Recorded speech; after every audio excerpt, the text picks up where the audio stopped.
Эзний хайр инрэл дуустдаггүй. Өршөөлт нь төгсгөлгүй. Өглөө бүр энэ нь цоо шин. Таны итгэлт байдал юутай аваагаа. Хермоны шүүдэр өглөөний хөтөлбөр эхэлж байна.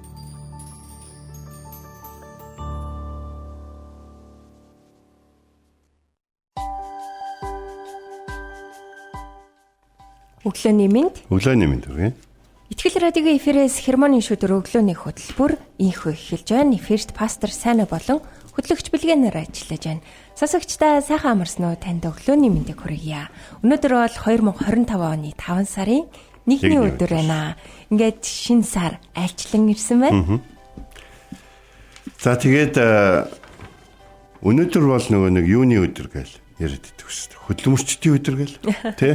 5 сарын 1. Тэгэл уг нь бол одоо юу гэдгийг бид нар 30 жилийн өмнө л энэ өглөө бараг жигсахаар жигсахгүй гэртээ жигсаал үсгээр одоо тиймэрхүү уур амьсгалтайгаар манай хот ч одоо тугаар дүүрдэг байлаа гэж. Гэхдээ нэг зүйл бол маш чухал ойлгомжтой байдаг. Хүн гаднах байдлаасаа хичнээн цоглог байсан ч гэсэн хүний дүр сэтгэл бол гонигтай байх юм бол гонигтай л байдаг гэсэн. Одоо ингээд 30 жилийн дараа хуучин нийгмийнхаа тэр хийжсэн зүйлүүдийг харахад сэтгэл гонигтай ч гэсэн баяртай царай гаргаж тэгж явдаг гэсэн багтаа байхгүй. Тэгээд өнөөдөр бол тэ жилийн 121 дахь өдөр байна. 2025 он гараад 121 дахь өдөр ирсэн байна шүү дээ. Тэгээд он дуусгаад 244 өдөр үлдэж байна. Тэгээд цаг хугацаа бол үнэхээр урсан өнгөрсөөр байна шүү дээ тий. Тэгээд энэ хугацаанд та юу хийж бүтээж байна вэ? Магадгүй таны төлөвлөсөн тэр бүх зүйлүүд одоо хэр бүтэмжтэй байна вэ? Тийм байна. Гэдгээ бас нэг иргэн нэг дүгнэх өдрүүд бас байна тий. Тэгээд шинэ сар эхлэхээр хүмүүс бас би нэг тим юм хийн эхлүүлнэ гэж бас айгүй их төлөвлөдөг шүү дээ тий. Тэгээд тэр бүхнээ эхлүүлэхээсээ өмнө эзний өмнө та ирээрээ. Эзэнтэй хамт та төлөвлөөрэй. Тэгвэл эзэн таны замыг чиглүүлэх болно. Тэгээд магадгүй та ямар нэг үйлчлэл эхлүүлэх гэж байгаа бол тэр үйлчлэл эзний хүслийн дагуу байх болтугай. Тэгээд магадгүй бид заримдаа нөгөө нэг үйлчлэлд ингээд дуртай дургу ингээд зөвшөөрдөг шүү дээ тий. Албатай юм шиг заримдаа ингээд хийх үе гардаг. Гэхдээ ийм үед та эзэнд баяртайгаар үйлчлэхэд бэлэн зүрх сэтгэлтэй болохын төлөө заавал залбираарай. Үйлчлэхэд бэлэн зүрхэл уутгартай ажлыг хайрын хөдөлмөр болгон өөрчилдөг юм шүү. Тэгээд дуулал номын 100-ийн 20 дугаар ишлэлд эзэнд баяртайгаар үйлчил, түүний өмнө баясгалтайгаар дуулан ирэхтэн хэмээн хэлсэн байдаг. Тэгээд энэ өглөө хамтдаа эзний өмнө ирж түүнд алтар магтаалыг баяр хөөртэйгээр өргөцгөөе.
Сэтгэл бүрийг этгэх таны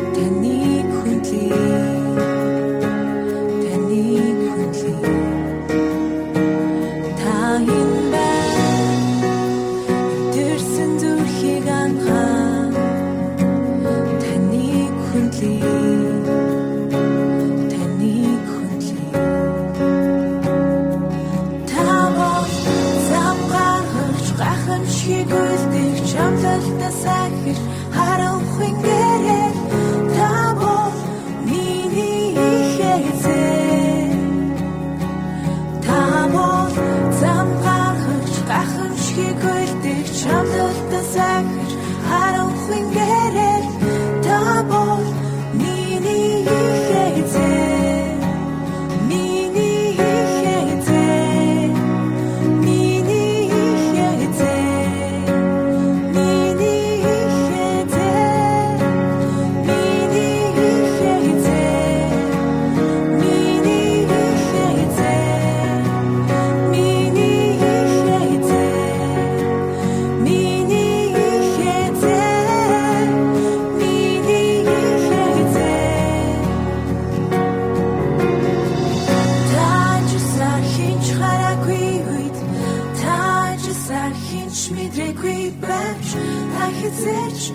Хизээ зогсоогүй та хизээ зогсоогүй та чусаар хинч хараагүй та чусаар хинч мэдрэгүй байж та хизээ зогсоогүй та хизээ зогсоогүй та чусаар хинч хараагүй та чусаар хинч мэдрэгүй байж та хизээ зогсоогүй Хизээ зогсоогүй зам гаргаж гахамшиг үлдэх Чамдалтай сахир харанхуйн гэрээ Тамо миний хэзээ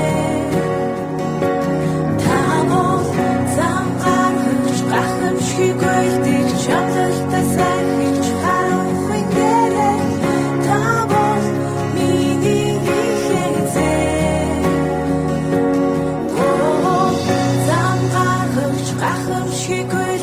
Чамдалтай сахир харанхуйн гэрээ Тамо миний хэзээ миний хэзээ миний хэзээ миний хэзээ миний хэзээ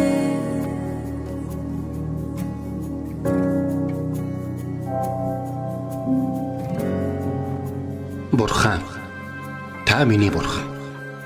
Би таныг эртлэн хайхвалаа.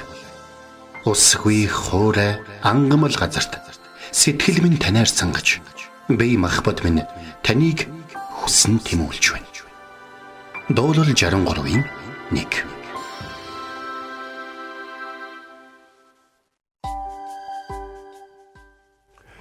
За өнөөдөр бид хамтдаа Иремая номын 10-ын 23 дугаар ишлэл байгаа. Энэ дээр Иремаягийн залбирал гарч байгаа байхгүй. Эзэн минь, замаа хүн өөрөө хардгүйг би мэднэ. Алхмаа хүн өөрөө чиглүүлдэггүй бас мэднэ гэж хэлсэн. Амен.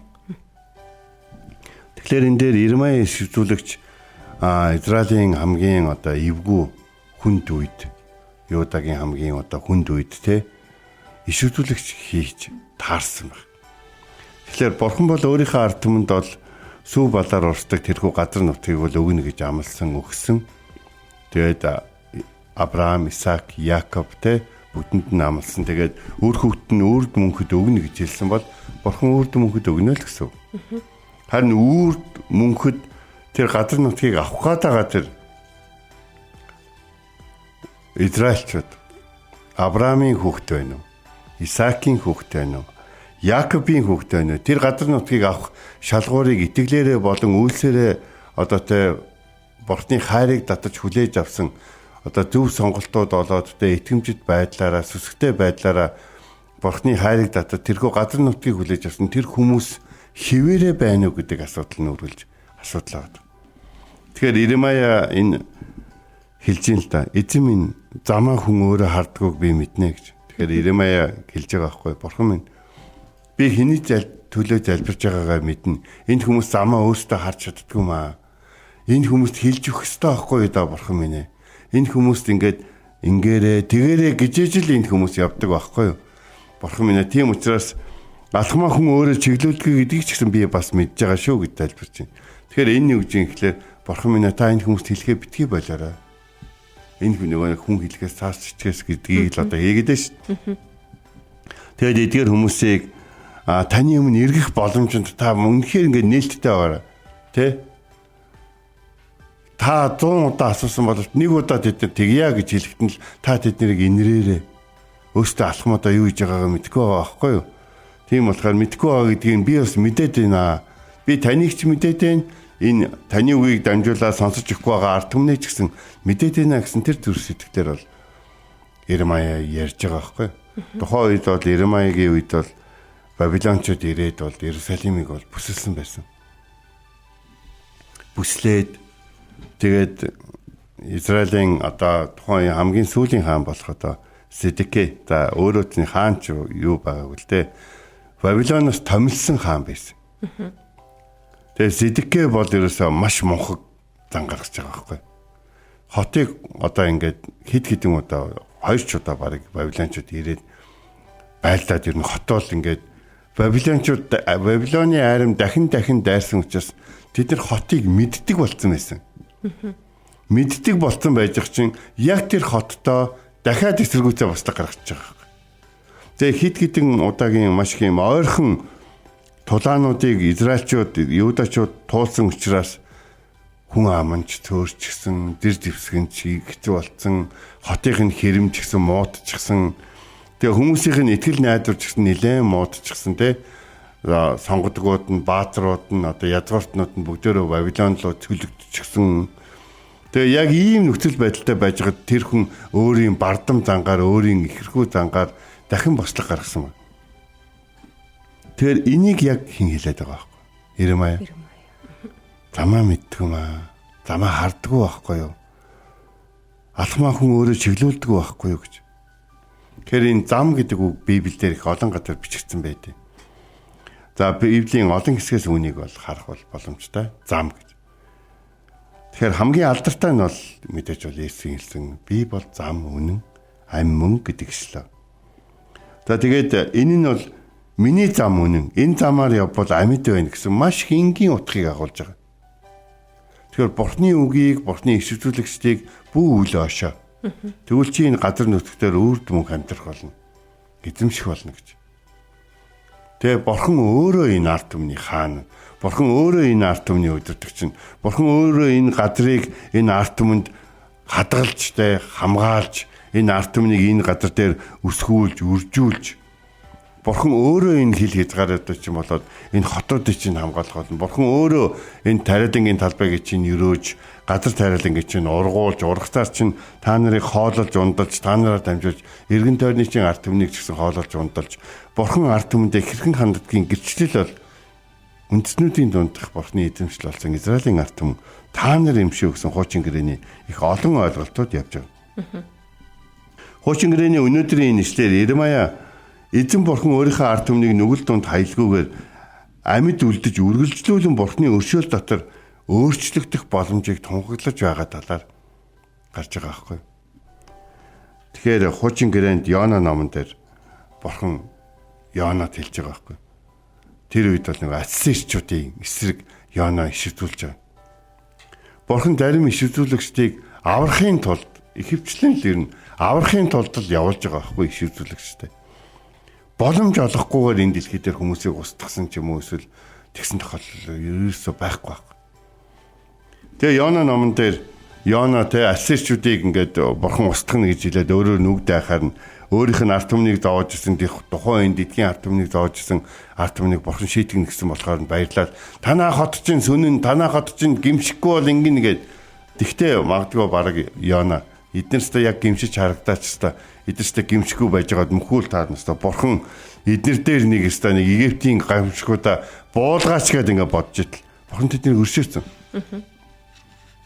Йона маш их бухимдаад би таныг ийм гэж мэддэг байхгүй. Би таныг ямар вэ гэдгийг чи мэддэг гэж. Тэгэхээр яг энэ Иремая шиг үг хэлж байгаа байхгүй. Эзэн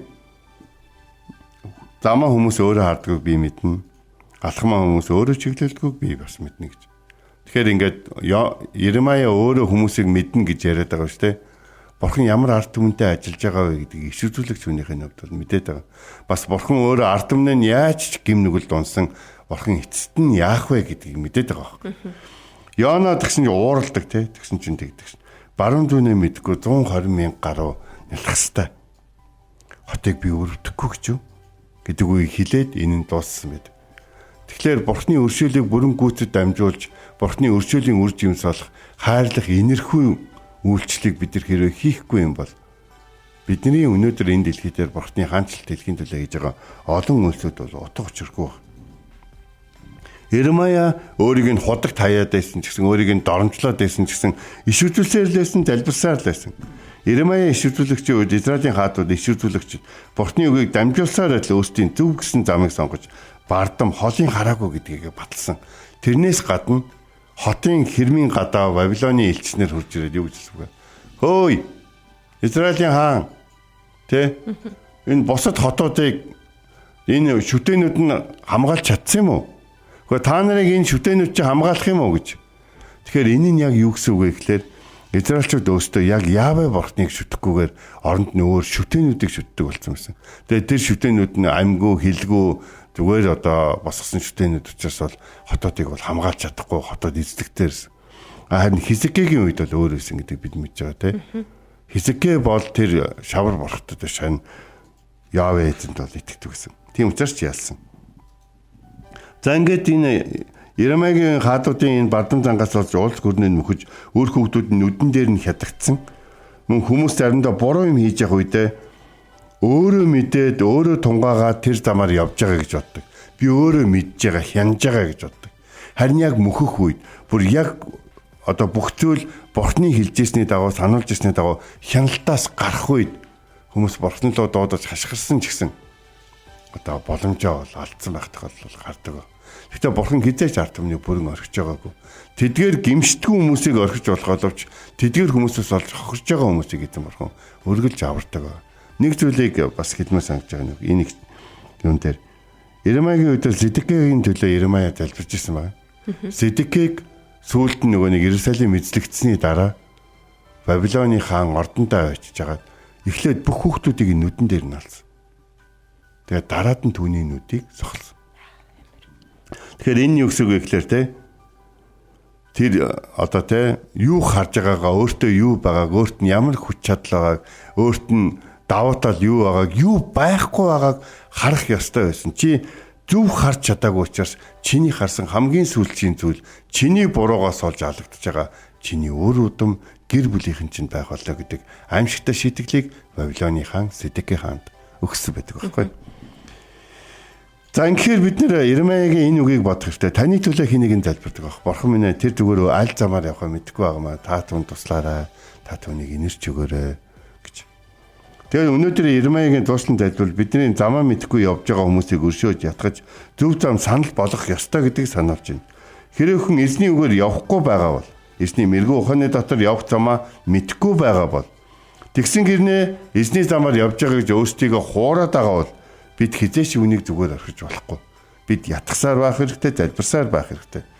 Бид тэдгээр хүмүүсийг хараад Иремаягийн хийж байсан энэ дуушлан залбиртыг Бурханд өргөдөг байх хэрэгтэй. Залбирлыг хотынхаа төлөө, удирдагчдынхаа төлөө, хамтран тэтгэгчдийнхаа төлөө, үйлчлэлээр байгаа хүмүүсийн төлөө Бурхан бидний зүрх сэтгэл байдаг, санаа зовдөг хүмүүсийг маань буруу замаар зөрүүдлэн явж яхад нь үнэхээр өршөөх болтугай.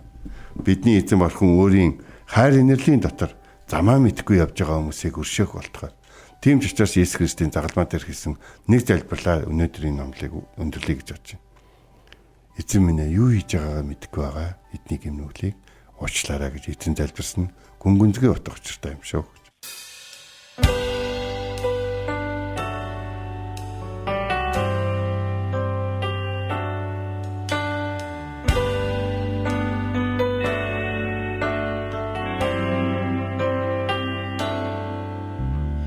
Гарцгүй мэд газар гарах замыг тэр занаа харалган байх үед хайрын эзэн замыг зам тэр миний хөтөж твэрч өртөн ойртуулаач өдөр болгон хайрын хүчээр тэр замыг занаа тэр замыг занаа Гарцгүй мэд газар гарах замыг тэр занаа харалган байх үед хайрын эзэн замыг зам тэр миний хөтөж твэрч өртөн ойртуулаач өдөр болгон хайрын хүчээр тэр замыг занаа тэр замыг занаа эцгүй хэр газар би байсан ч тэр өдөртөө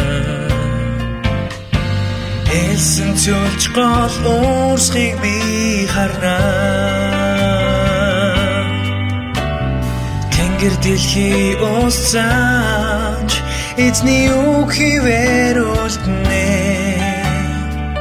өнөөдөрч тэр шинийг бүтээн гарцгүй мэд газар гарах замыг тэр занаа харалган байх үед хайрын эзэн замыг зам тэр миний хөтөж твэрч өртөн ойртуулаач өдөр болгон хайрын хүчээр тэр замыг занаа тэр замыг занаа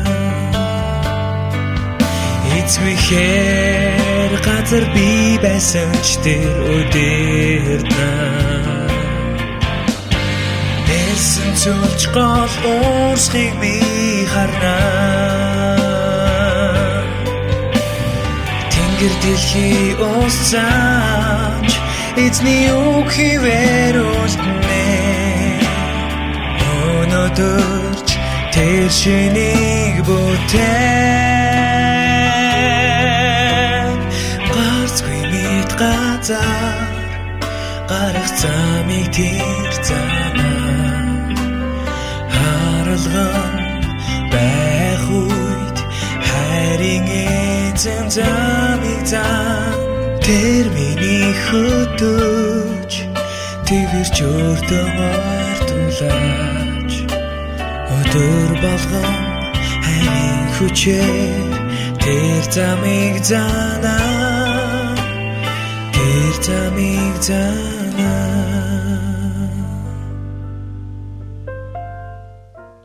Амен. Биднийг гарцгүй мэд газарт явж байхад эзэн биднэрт замыг зааж өгөх болно.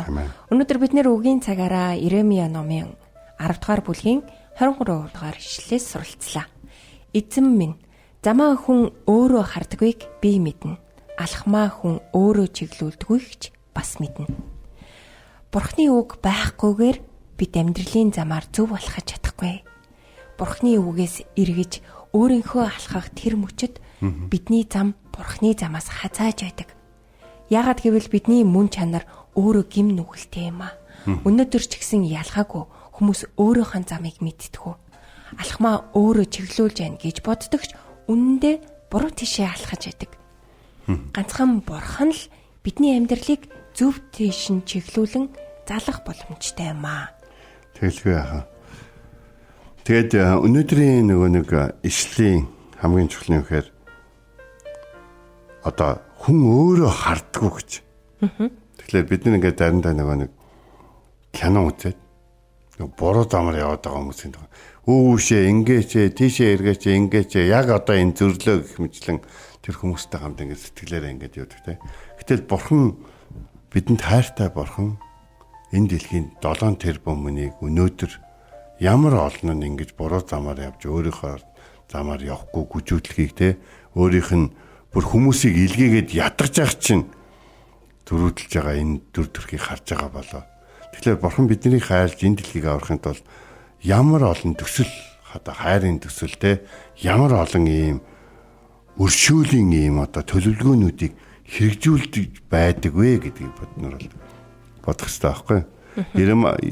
Тухайн үед бол Иремьягийн үед бол Иерусалим хот бол бүр амар шатаад нураад Бабилоны тэргүүд уурандаа нэг хотын хэрмийг 400 м газар бүр ямар ч одоо цайзгүй болгож нураад задгаа болгож нурааж бариад бүр ингээд үнэхээр их ууралсан. Хоёр тал бие биендээ үнэхээр их ууралсан. Гэхдээ хамгийн гол нь үхээр дайснууд нь израилчуудад бай тэднийг өдөрж ирсэн Зэдэкэ хааны гэр бүлийнх нь маш их ууралсан баг. Харин гэтэл өөрийнх нь арт түмийг тэгж хэрэгдүүлж байгаа тэр гэр бүл болон тэр үеийн тэдгэр хүмүүст Бурхан өршөөлөө үзүүлж тэднийг Вавилон руу төлөгдөн явхад тэдэнтэй хамт иш үзүүлэгч явуулсан гэж боддоо. Та нар төлөгдсөн ч та нар дэлхийн хаан ч намайг дуучих юм бол та нар хаан байна. Би тэнд байх бол. Тэгэхээр Бурханы өршөөл бол ийм гайхалтай байхгүй.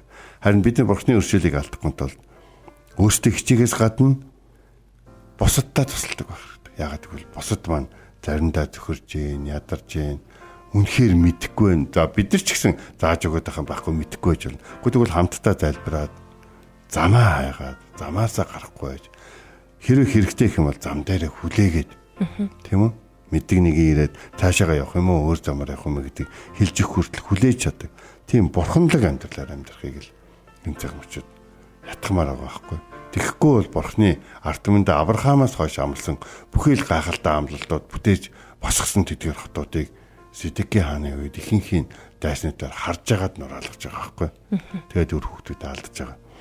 Тэгэхээр төмөрөө энэ алдааг Библиэс уншаад давтахгүй байх нь маш чухал байхгүй. Тэгээ түрүүн пастор маань бас нөгөө үгийн цагаараа хийсэн шүү дээ. Иремиягийн 100члан залбирлыг мөн хийдэг байх нь чухалаа гэсэн. Тэгээд магадгүй таны эргэн тойронд хайртай хүмүүс дунд чинь төөрч бодлон буруу замаар зөрүүдлэн явж байгаа хэн нэгэн байгаа бол тэднийг өршөөх болтугай зөв зам руу удирдан чиглүүлэгдэх болтугай хэмээн залбирах нь маш чухал гэдгийг бас мөн сануулсан. Тэгэхээр энэ цагт өөрийнхөө замыг мөн нэгтэлцгаая. Бид нэр эзний замаас хазаацсан мөрийцэн явж байгаа юм биш үсттэй. Тэгэхээр зөв замаар хөтлөн дагуулж хэмээн эзний өмнө ирж залбирах цагийг гаргацгаая. Орчлын ертөнцөд бүтээсэн их эзэн минь залбирэн гойж байна. Та Израилийн ард түмнийг одоо ч гэсэн хайрласаар байдаг гэдгийг дэлхийд даяар л хардаг. Та монголчуудыг та хайрлаач гэсэн гойж байна. Та хайрласаар ирсэн боловч бид өнөөдөр анхаарал тавин гойж байна. Ард түмнийг минь тарн түгэн байрлсан энэ тэнд байгаа малчин ардаас ахуулаад хотод амьдарч байгаа хүмүүс бас гадаадад амьдарч байгаа хүмүүс бүгднгийн та авэж өгөөч. Тэднийг зөв замаар явахтан туслаач. Тэд өөрсдөө замаа сонгож чадахгүй бол сонгож өгөх, сануулж өгөх, ятгах өгөх. Тэгээ зөвлөж өгөх хүмүүсийг байгаа газарт нь та илгээж өгөөч. Та нэгч монгол хүнийг дэлхийн альж хязгаарт бүх аяач гэж энэ өглөө бид нэр өөрийн үндэстнийг танд даатхан залбирэн гуйж нэртний Иремая израилчуудын төлөө залбирч ирсэн шиг л танд хандан гуйж байна. Монголчуудад хандсан таны хайрын зүрх сэтгэлд талархан таны хүү бидний эзэн Есүсийн нэрээр залбирэн гуйлаа. Амен. Энд хүрээд хермоны шүдэр өглөөний хөтөлбөр өндөрлөж байна. Бидэнтэй хамт байсан сонсогчтанд баярлалаа. Эзэн таныг харж хандах болтугай. Маргааш эргээд энэ цагтаа уулзцгаая.